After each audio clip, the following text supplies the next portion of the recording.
Okay, so today's reading is what is the energy regarding December. Okay, so December 2021. Okay, so these are the cards that I drew out.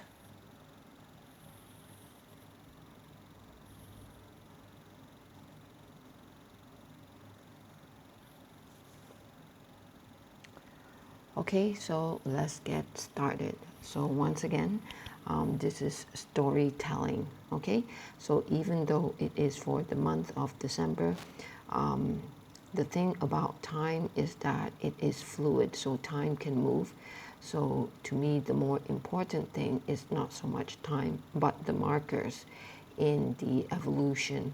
It seems that as the time will shift, it will shift. So as our consciousness shift, the time will shift with it. Okay, so time is fluid, it can change. So once again, storytelling. Okay, so let's start. So this is the main card. This is the first card that was pulled out. And for here, this is for the month of December. So I am going to describe it in terms of the beginning of December, and then the middle, and then finally towards the end of the month. Okay, did I say September just now? Then I meant December. Okay, so first of all, at the beginning of the month, so once again, this is just energy reading. So here we have, she is sitting on the bed here, and she looks distraught. Okay, she looks distraught. The books are all over the place. This is the Nine of Swords. So then on the next is that you have the Knight of Pentacles. So the Knight of Pentacles here, he is outside. He is outside. She is inside her castle, or she is inside her house. Now she's looking very down. And then you have the cat here who is trying to console her. So to me, what I am seeing is that she's going through all these books, and basically she is overanalyzing. She is overanalyzing, and because of that, you have all these heavy thoughts. Okay, and if you look outside the window, it looks very sunny outside. So that is where the bird is looking outside the window. And then at the same time, you have the Knight of Pentacles. So he is trying to offer to her this opportunity. And this opportunity is, he is coming from a place where he has been outside. Okay, so what I am getting here is that if you haven't been outside your house, then you have to get into the sun, into nature. That is how you rejuvenate yourself. And basically that is what he has been doing. So basically he is saying, get out of the house, take this opportunity to get out of the house, go for a walk. Okay, be in touch with nature. Okay, so that is at the beginning of the month. Okay, so now at the middle of the month, you see her, she is getting out of the house. Okay, she's getting out of the house.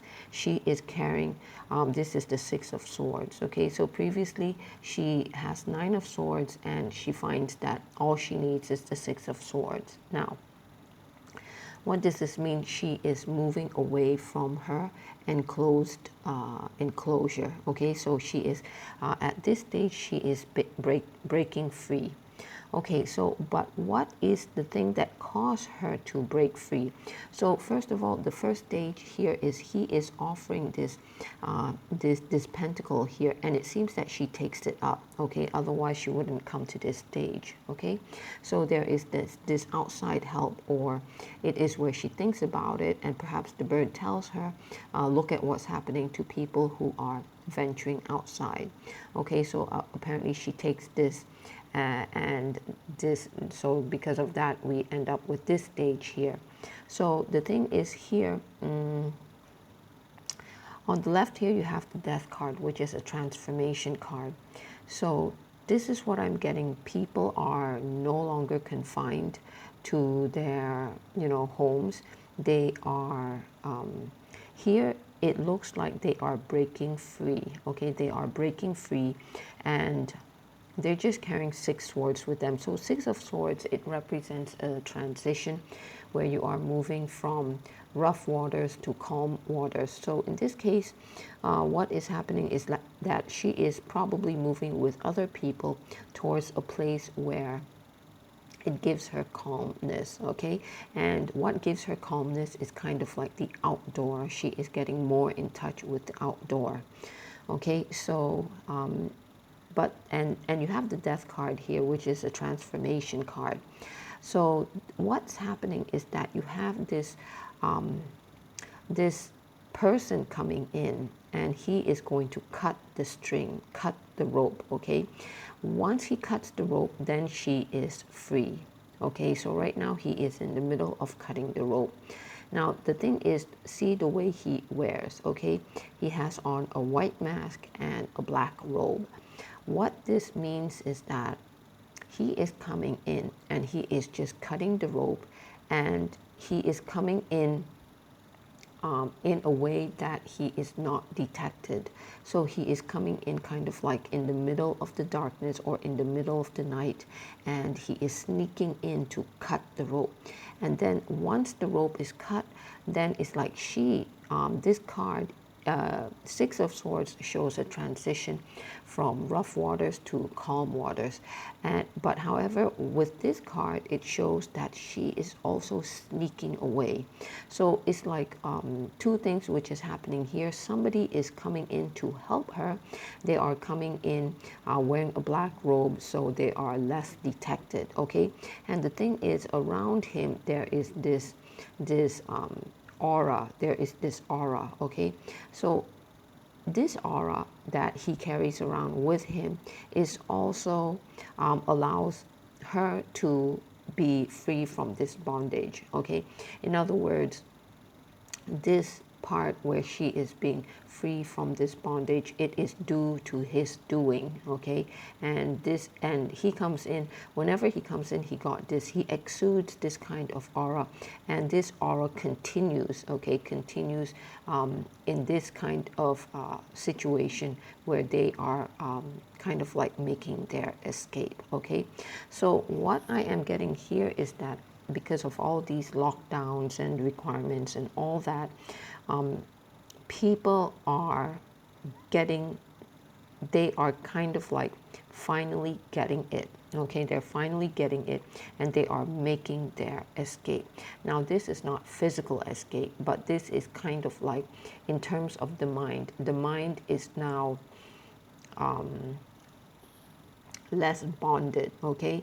It has become freer, okay? It has become freer. So basically there is this aura, there is this thought, okay? This energy which is going around, which is empowering the people, because they can pick up on this energy, and this energy is an energy of death. That means the death of the old cycle, and yeah, the cutting of ties to the old cycle, to the old ways of thinking.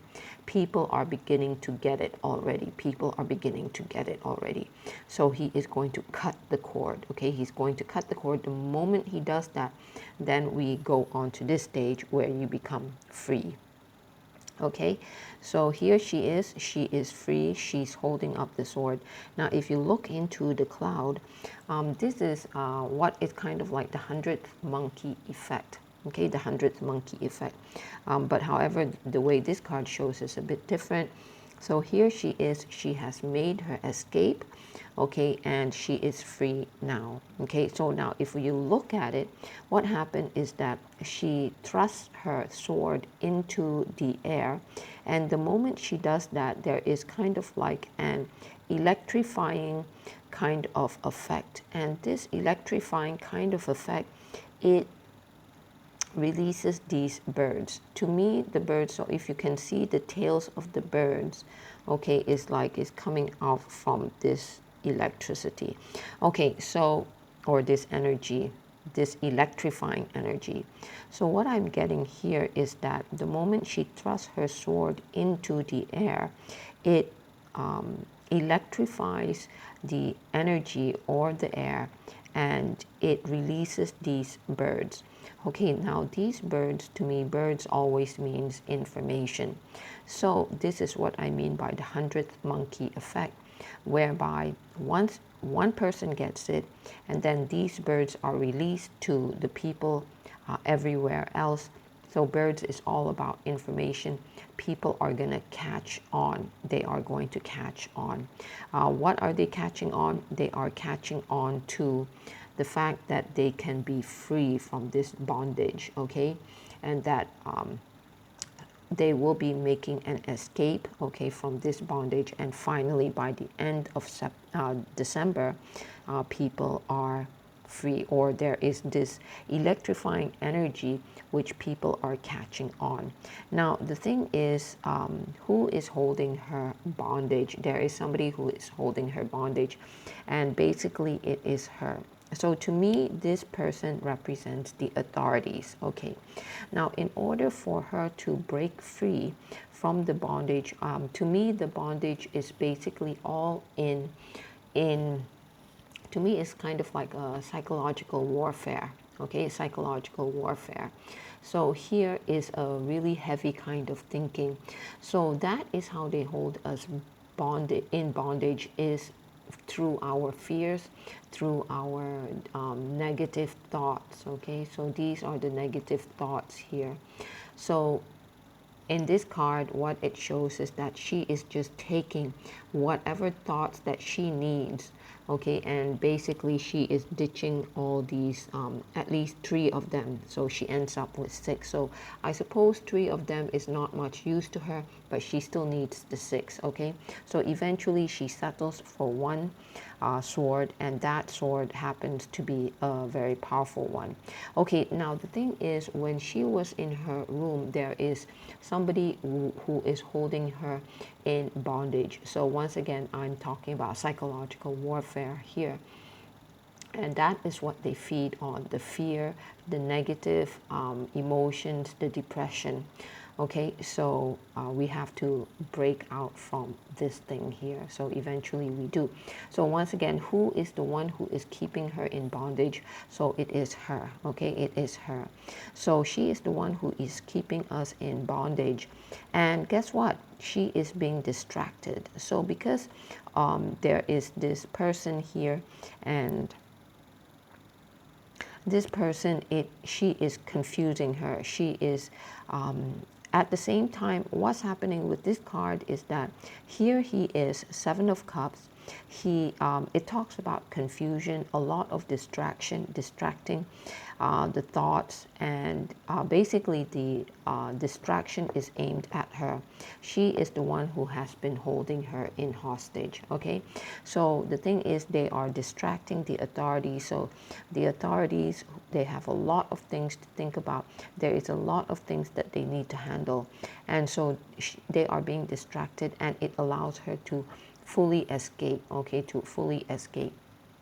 Okay, so yeah, so this is that card where it is kind of like distracting the authorities. So because of that, once she is distracted, then we can make our full escape. And the other thing is, it's not just only distracting, but if you look at her face, she looks appalled. Okay, she looks appalled, and he got a smirk on his face. Okay, so she looks appalled, and either she or he got a smirk on the face. So it's like all these items here are offered in the shop, so anybody can go into the shop and buy any of these items. She is appalled because the thing is, all these things are being offered to the public. It is precisely all these things that she is trying to prevent the public from getting their hands on.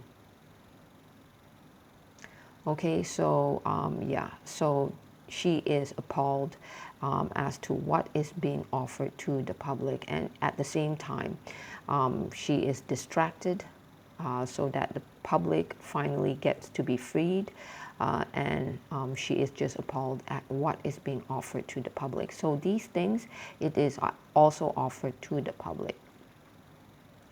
Okay, so with that, I am going to end this part. I think this reading is going to come in two parts. So this is part one. Thank you.